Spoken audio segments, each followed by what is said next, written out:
بسم اللہ الرحمن الرحیم۔ حدیث نبوی ہے کہ رات کا کھانا نہ چھوڑو، چاہے ایک میٹھی کھجور کیوں نہ ہو، کیونکہ رات کا کھانا چھوڑنا آدمی کو ضعیف کر دیتا ہے۔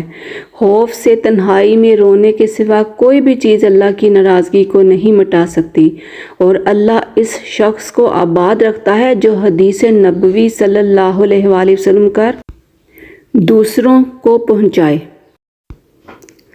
حضرت علی نے فرمایا، خداوند عالم کو جب اپنے کسی بندے کی اصلاح مطلوب ہوتی ہے تو اسے کم بولنے، کم کھانے اور کم سونے کا الہام فرماتا ہے۔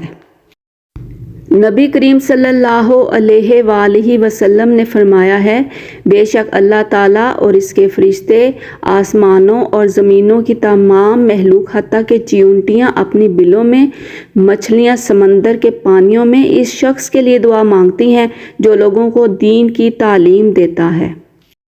نبی کریم صلی اللہ علیہ وآلہ وسلم نے ارشاد فرمایا، تم اللہ تعالیٰ سے ایسی حالت میں دعا کیا کرو کہ تم قبولیت کا یقین رکھا کرو، اور یہ جان رکھو کہ اللہ تعالیٰ سے بھرے دل سے کوئی دعا قبول نہیں کرتا۔